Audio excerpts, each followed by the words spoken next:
What's up guys, welcome back to white collar business. Maharashtra day आज हम celebrate कर रहे हैं। बहुत लोग लेबर डे भी बोलेंगे। हम लोग इस बार आपकी जो कमेंट्स में रिक्वायरीज आ रही थी कि भाई डोंबिवली में प्रोजेक्ट लेके आओ, लेके आ गए। स्टेशन से बाहर निकले, वैसे ही रिक्शा स्टैंड मिलता है, रिक्शा में बैठो, सामने ये जो गली हम लोग पकड़ के जा रहे हैं, यहाँ से सीधा आएगा अपना प्रोजेक्ट। महाराष्ट्र डे के दिन पे आप देख लो, यहाँ पर आसपास में प्रोजेक्ट के पास में सब कुछ है, मेडिकल हो, राशन की दुकान हो, सब कुछ है। और रोड भी अपने प्रोजेक्ट से जो कनेक्ट होता है वो रोड का कंस्ट्रक्शन भी चालू हो गया है। यहाँ पे आप देख लो, पूरा का पूरा काम हो रहा है। बड़ी बड़ी जेसीबीज लगी हुई हैं, पूरा काम जोरों शोरों में हो रहा है। ये जो प्रोजेक्ट में मैं आपको लेके आया हूँ, अंदर चलते सीधा। सामने देखो, ये प्रोजेक्ट पिछली बार मैं आया था, सिर्फ यही वाला हिस्सा बना था, लेफ्ट साइड का हिस्सा नहीं बना था। लेकिन इस बार देखो, दूसरा विंग भी पूरा का पूरा कंप्लीट हो चुका है। 90% काम इस प्रोजेक्ट का इस बार फाइनली कंप्लीट हो चुका है। पूरी डिटेल्स मैं आपको दिखाता हूँ। महाराष्ट्र डे के दिन पे एडवांस लेगेसी आपको क्या ऑफर दे रहा है, किस प्राइस में, कितने कम बजट में दे रहा है, मैं आपको दिखाता हूँ। पूरा सीसी आ चुका है, पूरा लीगल प्रोजेक्ट है 100%। पूरी डिटेल्स, एड्रेस से लेके कौन बिल्डर है, डेवलपर है, प्लॉट एरिया कितना है, सब कुछ लिखा हुआ है। आप पॉज करके एक एक चीज़ डिटेल में पढ़ सकते हो। 96 टोटल फ्लैट्स है इस बिल्डिंग के अंदर। सामने अपना मेन ऑफिस है। यहाँ से राइट टर्न मारेंगे, पूरा का पूरा बिल्डिंग में एमेनिटीज़ की जगह हर एक चीज़ आपको देखने को मिलने वाली है। मैं आपको सबसे पहले ऑफिस से शुरू करता हूँ। यहाँ से हम लोग राइट टर्न लेंगे, इसके बाद मैं आपको पूरी बिल्डिंग का स्पेस दिखाने वाला हूँ। सामने आप देख लो, इतना ओपन स्पेस भी आपको बिल्डिंग के अंदर मिलता है। ठीक सामने जाएंगे हम लोग। सामने जो प्रोजेक्ट देख रहे हो आप, लोधा का, पिछली बार मैं आया था, एक महाला भी नहीं बना था और सिर्फ 6 से 7 महीने के अंदर इतना कंस्ट्रक्शन हो गया है। तो आसपास में इतनी डेवलपमेंट है, इतने सारे प्रोजेक्ट्स बने हुए हैं कि यहाँ पर आपको ऑलरेडी इतनी सारी फैमिलीज रहती हुई दिखेंगी कि ये पूरा का पूरा एरिया एकदम ही ज़्यादा डेवलप हो चुका है। अब और ज़्यादा डेवलपमेंट्स ऑब्वियसली होंगे। यहाँ से मैं आपको सामने लेके चलता हूँ। यहाँ से लेफ्ट टर्न मारेंगे, यहाँ पे भी आप देख लो इतना स्पेस बच रहा है। तो ये जो सामने है बिल्डिंग के अंदर, आपको नीचे भी एमेनिटीज़ बनाकर दी जाएंगी। गैलरी साइज भी देखो कैसे कैसे बाहर निकला हुआ है। यहाँ से लेफ्ट टर्न लेंगे, ये देखो यहाँ पर भी इतना ओपन स्पेस है। यहाँ पर भी आपको एमेनिटीज़, रूफ टॉप एमेनिटीज़ है बिल्डिंग के अंदर, फिर भी नीचे अलग अलग एमेनिटीज़ आपको देखने को इस प्रॉपर्टी में एडवांस लेगेसी के मिलने वाली है। सीधा ऊपर चलते हैं, सैम्पल फ्लैट में आपको दिखाता हूँ। सीधा ऊपर आए, यहाँ पे आप देख लो स्टेयर्स भी मैं दिखाता हूँ। भाई स्टेयर्स ज़रूरी है, स्पेशियस स्टेयर्स आपको देखने को मिलते हैं। बड़े बड़े ऐसे नहीं है कि बस बनाने के लिए बना दिया है। सामने आप देखो, ये आपको पैसेज वॉकवे मिलने वाला है। यहाँ पे पूरी नीचे भी टाइलिंग की हुई है। सामने आपका स्पेस है, यहाँ पे इधर पे रूम्स बने हुए हैं। हमको जो इसके अंदर लिफ्ट मिलता है, जॉनसन का मिलता है। 10 लोगों का पैसेंजर कैपेसिटी है। 7 माले की बिल्डिंग में 10 लोगों की पैसेंजर कैपेसिटी वाली लिफ्ट बिल्कुल भी नहीं मिलती है कहीं पे भी। 1 BHK अपार्टमेंट के अंदर मैं आपको लेके चलता हूँ। यहाँ पर आप देख लो 1 BHK अपार्टमेंट का साइज, डोर की क्वालिटी, प्रीमियम फील आपको देता है। बैल्कनी आप देख लो, कुछ नहीं तो 4 फीट की बैल्कनी है। तो इसको बैल्कनी तो मैं नहीं बोलूँगा, मैं तो इसको मिनी पॉकेट टेरेस बोलने वाला हूँ, क्योंकि पॉकेट टेरेस ही है ये। इतना स्पेस जो है उसके अंदर। सामने आपका पैसेज आता है, लेफ्ट साइड में आ जाता है आपका वॉशरूम बाथरूम एरिया। पूरी फिटिंग्स आपको जैक्वार की देखने को मिलने वाली है। जैक्वार की फिटिंग्स आपको कहीं नहीं मिलती है। किचन का स्पेस देख लो, डुअल प्लेटफॉर्म पूरी टाइलिंग के साथ आता है। आ जाता है अपना सबसे पहला बेडरूम का स्पेस आप देख ही रहे हो। 2 BHK अपार्टमेंट में चलते हैं। 2 BHK अपार्टमेंट, ये सिर्फ हॉल नहीं है, यहाँ से देखो ये पूरा हॉल है। यहाँ से लेके वहाँ तक इतना स्पेशियस हॉल शायद ही आपको कहीं मिलेगा। यहाँ पे भी आपको पॉकेट टेरेस देखने को मिल जाता है। सामने आता है अपना सबसे पहला बेडरूम और ये एक्स्ट्रा स्पेस यहाँ पे आपको मिल रहा है। ये जो बेडरूम है मास्टर बेडरूम है, पूरी मॉडर्न फिटिंग्स के साथ आता है, वो भी जैक्वार की फिटिंग्स के साथ। सामने हम लोग जाएंगे, आपका कॉमन वॉशरूम बाथरूम एरिया आ जाता है, दोनों भी सेपरेट है। और ये आपका किचन एरिया देख लो, डुअल प्लेटफॉर्म के साथ आता है, जैसे मैंने आपको बताया, जैक्वार की फिटिंग्स। और ये अपना दूसरा बेडरूम। अभी मैं आपको दिखाता हूँ, वो जो हम लोग एरिया में थे, वो जो आप देख रहे हो स्पेस, वहाँ पे 1 BHK था और ये जो हम लोग यहाँ पे आए हैं, यहाँ पे 2 BHK है। तो सब कुछ तो मैंने आपको दिखाया ही है, लेकिन मैं क्या सोच रहा था ना कि इस बार सारी चीज़ें सिर्फ मैं ही ना बोलूँ। ये जो प्रोजेक्ट संभाल रहे हैं ना, जो ये प्रोजेक्ट संभालते हैं, आज उनसे मिलने की कोशिश करता हूँ। उनसे मुलाकात हो गई तो उनसे डायरेक्टली सारी चीज़ें पूछते हैं।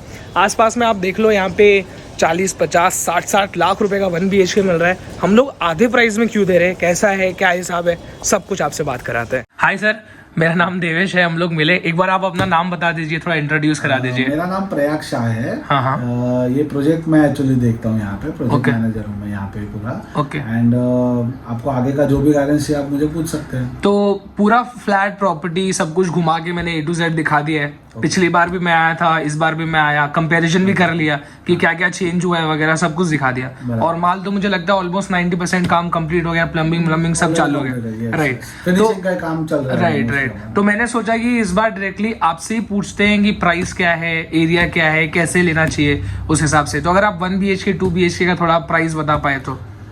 1 BHK हमारे पास कैसा है, 32,72,000 एक रफली से स्टार्ट होके हमारे 40 लाख तक के फ्लैट्स है। 1 BHK अलग अलग साइजेस के फ्लैट्स है। एंड 2 BHK हमारे पास है, वो 668 का उसका कारपेट हो रहा है जो फ्लैट का, ये 60 लाख से है। ओके। और उसमें और भी एक बड़ा साइज है, वो 64 तक जाता है। ओके। तो मतलब 32, 72 से चालू हो जा रहा है 1 BHK। 1 BHK। ओके।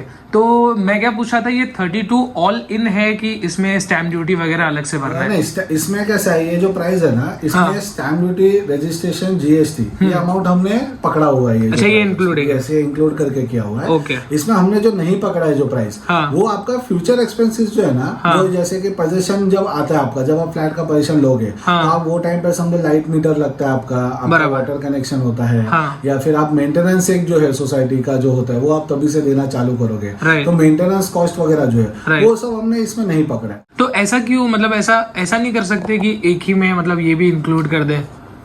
कैसा होता है इसमें कि जो करंटली आपके एक्सपेंसेस है वो तो हमने इसमें सब कवर कर दिए। जो प्राइस है इसमें आपका स्टैम्प ड्यूटी रहेगा, ये सब पकड़ लेते हैं। बराबर। ये हम क्यों नहीं पकड़ते इसमें, क्योंकि ये आज आपको पोजीशन नहीं मिल रहा है। आपको शायद अभी ये प्रोजेक्ट पे तो चलो आपको तुरंत 6 महीने में पोजीशन हो रहा है, बट हम लोग जब स्टार्ट से आज सेल कर रहे हैं तो 2 साल 3 साल के बाद पोजीशन होता है। तो वो अमाउंट हम लोग आज से अगर आपसे ले लेंगे, मेंटेनेंस कॉस्ट हो गया या आपका बाकी सब चार्जेस, तो आपका उस पर टेक्निकली EMI हो गया, या जो भी आप अगर लोन ले रहे कोई कस्टमर जैसे कि, तो उसका वो चीज में वो इंक्लूड होकर उसके ऊपर उसका टैक्स, यानी जो हम अगर उससे अगर आज समझो 50,000 ले रहे हैं, उसका वो टेक्निकली तो वो खुद 3 साल में वो 60,000 70,000 विद इंटरेस्ट भर रहा है पैसा। ऐसा हो रहा है जो कि वैलिड नहीं लगा हमको वो चीज। और जैसे कस्टमर्स भी थे उनका भी हमारा यही स्टैंड था कि भाई आप वो चार्जेस जो अभी आप कर भी नहीं रहे एक्सपेंड, ना हम सोसाइटी आज बना सकते हैं, ना हम मीटर दे सकते हैं आज, क्योंकि जब तक OC नहीं आएगा हम मीटर कनेक्शन, वाटर कनेक्शन वो सब दे नहीं सकते। तो उसका चार्जेस पहले से लेना वो हमको एथिकल नहीं लगा। इसके लिए हम लोग उसका एट टाइम ऑफ पोजीशन ही उसका लेने वाले चार्जेस, और उसका जो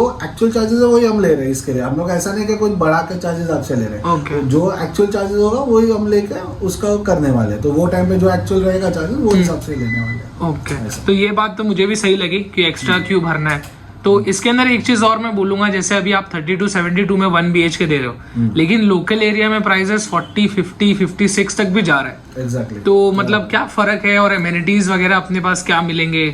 हम हमारी तरफ से जो चीज है ना, पहले तो एक ऐसा होता है कि 2 चीज होते हैं। एक होता है ब्रांडिंग का कॉस्ट होता है एक चीज का, एक चीज होता है जो आपका एक्चुअल प्रोडक्ट आपका कैसा आप ले रहे हो। 2 चीजें अलग है। क्योंकि आप ब्रांडेड लो जरूरी नहीं है कि वो अच्छा ही हो, और आप क्वालिटी वाइज चीज लो तो वो जरूरी नहीं कि ब्रांडेड हो।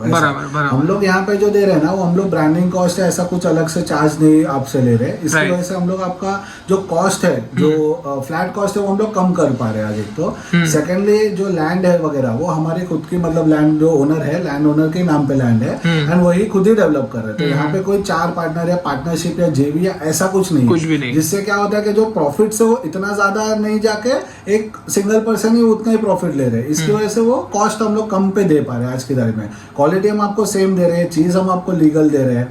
ऐसा कुछ नहीं है कि कोई डिफरेंस हो रहा है कुछ एम्यूनिटी मतलब में या कोई चीज में, बट हम लोग आपको प्रोडक्ट अच्छा बना के दे रहे हैं, और इसलिए हमारा कॉस्ट हमको परवड़ रहा है बेसिकली। बिकॉज हम वो चीज में एक्स्ट्रा एड ऑन जो कॉस्ट होती है, ब्रांडिंग की हो गई, मार्केटिंग सेल्स में काफी एक्सपेंस होता है, वो सब एक्सपेंस हमारा मिनिमाइज हो जाता है। और ये प्रोजेक्ट में देख रहा हूँ, इसके अंदर आप लोग रूफ टॉप एमिनिटीज भी दे रहे हो, उसके बाद आप लोग नीचे भी एमिनिटीज दे रहे हो। यहाँ पे भी किड्स प्ले एरिया वगैरह है, यहाँ पे सिटिंग एरिया है, और यहाँ पे तो ये मल्टीपर्पज कोर्ट है।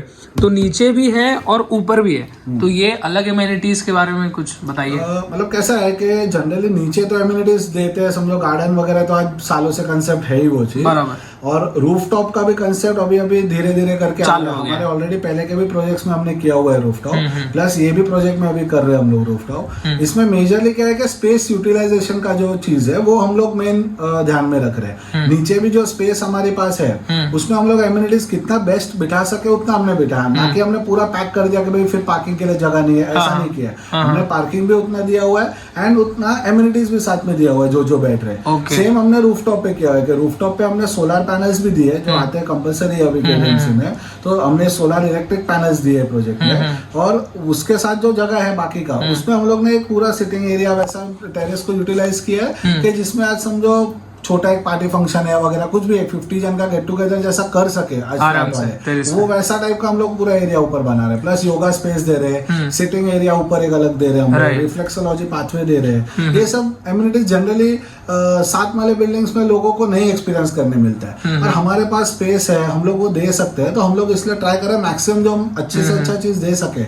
वो हम कस्टमर्स को बेनिफिट के लिए दे रहे हैं। जो चीज का कल मेंटेनेंस ज्यादा नहीं है उनको, क्योंकि मेंटेनेंस कॉस्ट भी बढ़ गया तो भी कस्टमर का ये रहता है कि भाई मेंटेनेंस इतना ज्यादा क्यों है। आजकल आप देखोगे तो अभी मेंटेनेंस सब जगह आप 20-25 हजार ऑलरेडी EMI भर रहे हैं कस्टमर जो यहाँ पे फ्लैट ले रहे हैं। समझो आज 30 लाख का फ्लैट भी ले रहे हैं अगर, तो उनका EMI आज 20-25,000 के ऊपर आता है जनरली। तो 25,000 के ऊपर का जब EMI भर रहे हैं प्लस 5-6,000 मेंटेनेंस अगर करेंगे तो उनका कॉस्ट कितना बढ़ जा रहा है, बर्डन उन पे उतना बढ़ रहा है। वो चीज हम कम करके आज उनको अगर EMI पे सेव कर रहे जो अमाउंट 5-6 हजार वो EMI में वो भर सकते हैं अमाउंट। और मेरे को लगता है यहाँ पे जो जी यहाँ पे जो आपने सोलर पैनल लगाया है ये मुझे लगता है कि ये मेंटेनेंस भी कम करेगा। Exactly. तो अप्रोक्सीमेटली कितना आएगा मेंटेनेंस? यहाँ पे हम लोग जो अभी पकड़ा ना हमने 2 साल का हम लोग जो एडवांस मेंटेनेंस पकड़ रहे हैं ये टोटल अमाउंट 30,000 का पकड़ रहे हैं फॉर 1 BHK।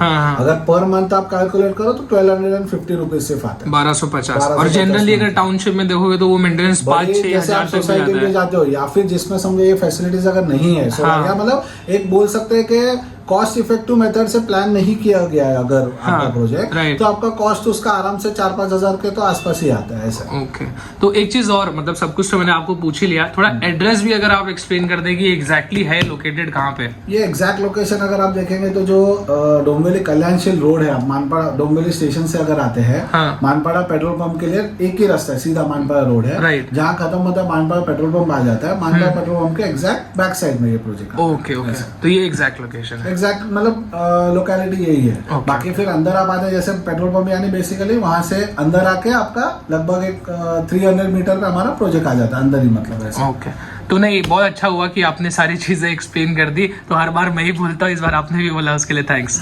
Thank you.